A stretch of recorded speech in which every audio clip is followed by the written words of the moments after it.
playing yet. Okay. Hello, what's your name? Uh, why is the camera? Can I look at you? Okay, so Jennifer Neely. And do you know what a film director does?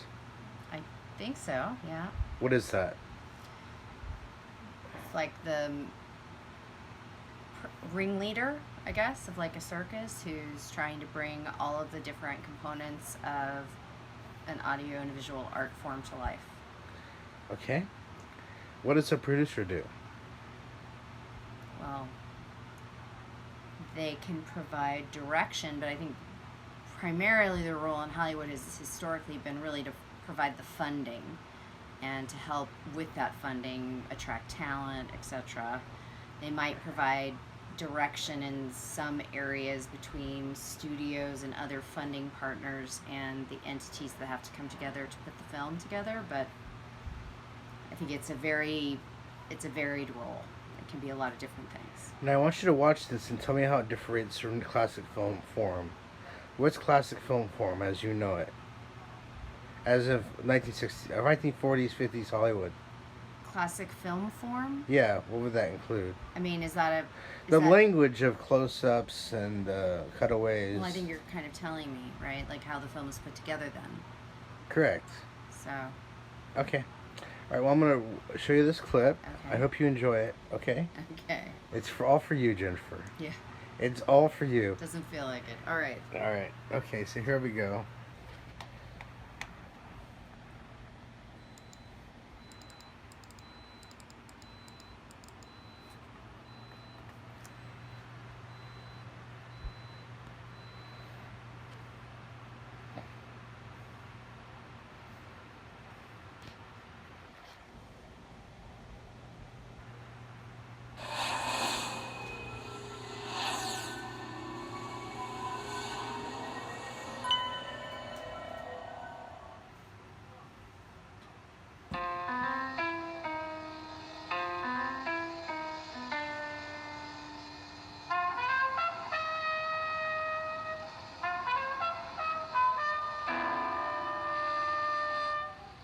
Après tout, je suis con. Après tout, si, il faut. Il faut!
Michel, emmène-moi.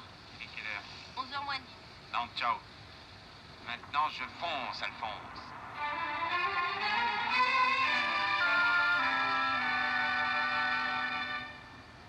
La la la la. La la la la la la la la la la la la la la la. Buenas noches, mi amor. J'y crois qu'il va me doubler, celui-là. Donc ça frégate à la con. Patricia, Patricia. Alors je vais chercher l'argent. Je demande à Patricia oui ou non. Et après. Buenas noches, mi amor. Milano, Genova, Rome.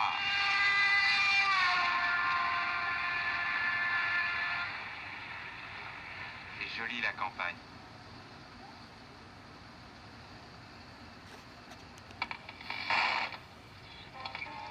Sa vie.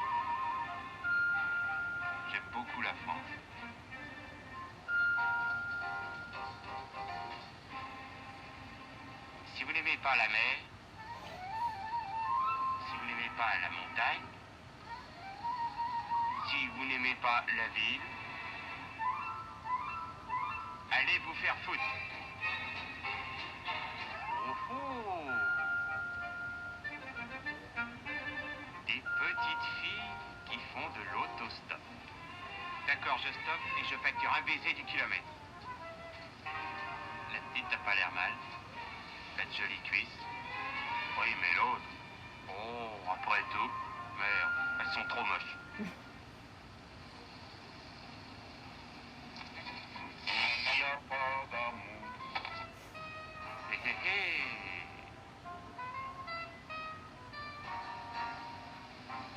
Paf, paf, paf.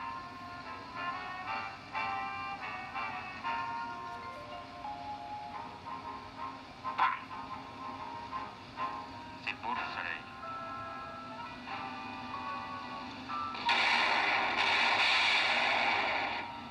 Les femmes au volant, c'est la lâcheté personnifiée. Pourquoi elles dépassent pas? Ah oui, merde, des travaux.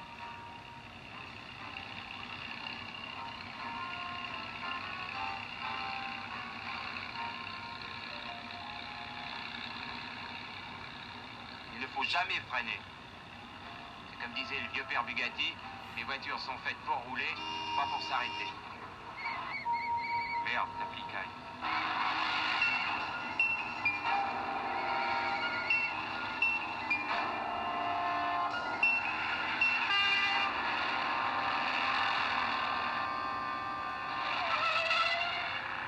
Oh, crocodile a sauté. Piège à con.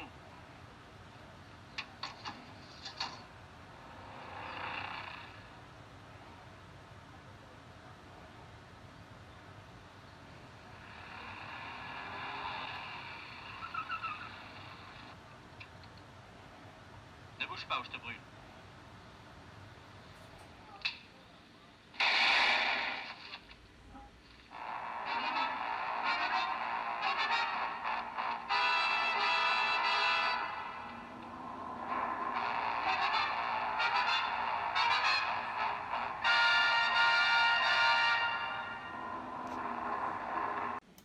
Hello, Jennifer. We're back again. Hi, John. We just watched Breathless. What were your personal Well, opinions? we didn't watch the whole movie. I only saw a few minutes. Okay. What did you like? What did you like or dislike about the film? Well, I've seen it before, so it was interesting to think about it. Obviously, as you go through different parts of your life, you have different reactions. And I actually watched that clip not that long ago. Rewatched just that portion where he interacts with the police or doesn't interact with the police.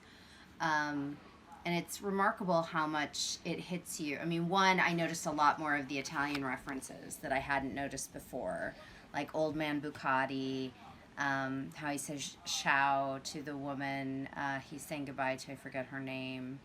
I think that even some of the references that he makes to women are meant to be sort of like the masculine Italian man versus maybe what a French man are. So anyway, I was just looking for, like, there were a lot of cultural undertones that I didn't really see before.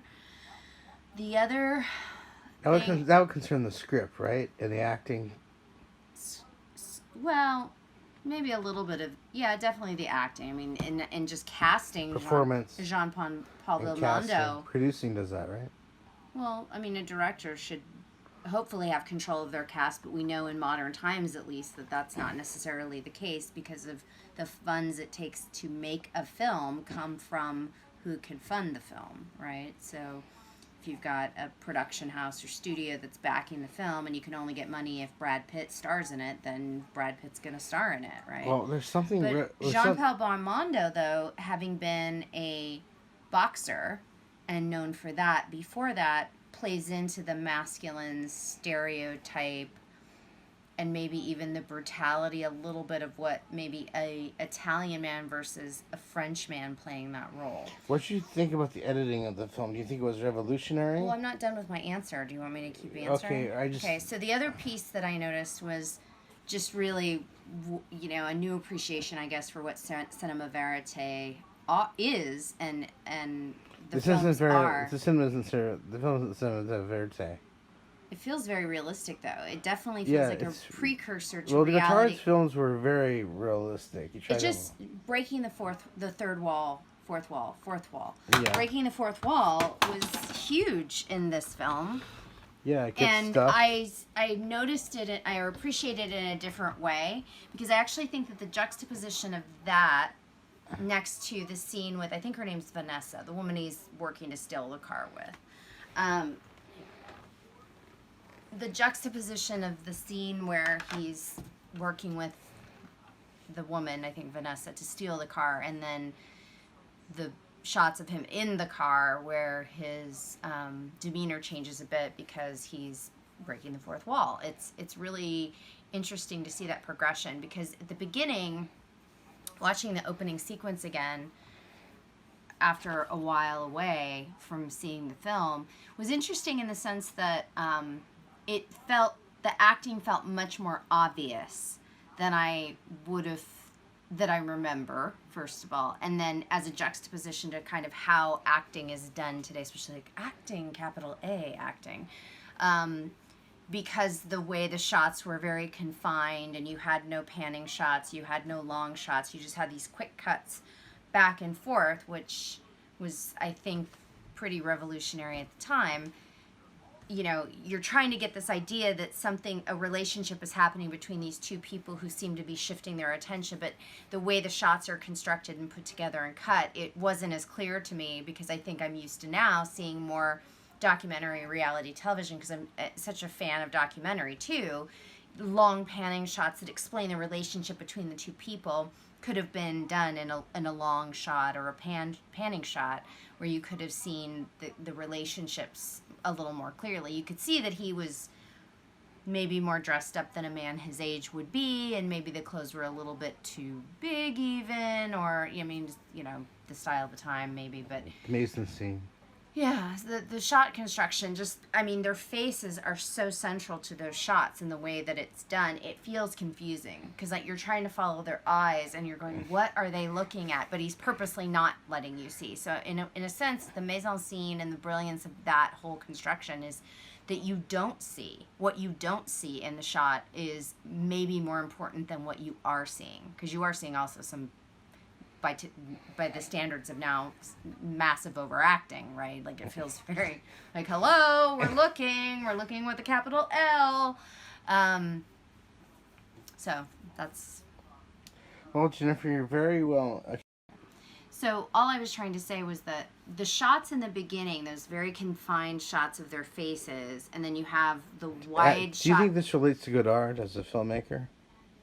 Well, what he was trying to do and it shows like how progressive he was at that time, but how in the context of today where we see reality television and just everything's filmed, so you see relationships between things, you see almost too much, that, you know, he feels very intentional. It feels very intentional that he's showing you a tight shot of these faces and you're not able to see the context. Again, what's most important is what you don't see until the director wants you to see it. Then you can, that whole sequence then follows by these wide open shots. So you now know, oh, the director will give me that width, those wide, panning, powerful shots to show me the countryside. So it makes you think that if you look back, that what you were seeing in the beginning was very, very intentional, and it's exactly what Godard wanted you to see and not see. And the countryside too, you know, even the way that the shots are done with the police, which again, there's a lot of, Godard as a director wants you to see things in a particular order or not see. Interesting, when they first talked about cinematography at Godard, they said he told the cinematographer what he didn't want to see, as opposed to what he wanted to see. I mean, that speaks to what I felt seeing this sequence again after a long time. I mean, I had seen, like I said, I looked up seeing the part where he's doing the long shots in the countryside and the police and all, and then him leaping through the field, and you see those long legs, right? Like, I mean, that's all part of that shot construction where he's like an elk or something going through the French countryside to get away, and then he just sort of leaps into the city, and the next sequence you get the juxtaposition, I think, with Gene Seberg's character. But yeah, I mean, there's a lot that you don't see. You know, she's pregnant, but you don't, and that's a big undertone. She's pregnant? I didn't know that. In the film, she is. By who? Jean Paul Belmondo's character. Oh, Have you not really? watched the film? It was understated to me. Okay, so again, you can't see a baby bump, but that obviously changes the entire context. It changes how I think about seeing it again when I'm here, you know, saying, oh, well, I pick up these women, you know. Again, it goes back to that idea of like almost an Italian barbarian and the fact that a, no, I'm serious, there's a whole cultural statement that could be made or thought to be made by this film. And I think in the current BLM environment, that's a really important thing to think about, right? Because this is there are themes here that are kind of universal to lots of different cultures, as far as like the other, and you know, in countries that are much closer together. I think people think, oh, Italy and France aren't that far apart. Well, as an American, you might think that, but when you travel there, a very short distance can be a lot of culture can be packed into those things, even in English-speaking countries like in England. So I think it's that idea of him having been a boxer that people knew. I think that in and of itself was a little bit of reality TV too. You know, we have a president now that was a reality show host. Is he an entertainer or is he a president? Well, you could argue neither one right now, but yeah. Okay, Jennifer, what do you think of, you talked about film directing. Okay, your finger's over the camera. Okay. Okay, go ahead. if you talked about film directing, you talked about style, Little you bit. talked about mise en scene, and some other things. So I think we're pretty much done with this interview. You're very knowledgeable, and I thank you for it. I know you have time. You have to cook some things right now Yes. for the fam. Or John will have no food. Okay. John Jr. We thank you for watching this for Film Want to Be, and we hope you enjoy it. Bye.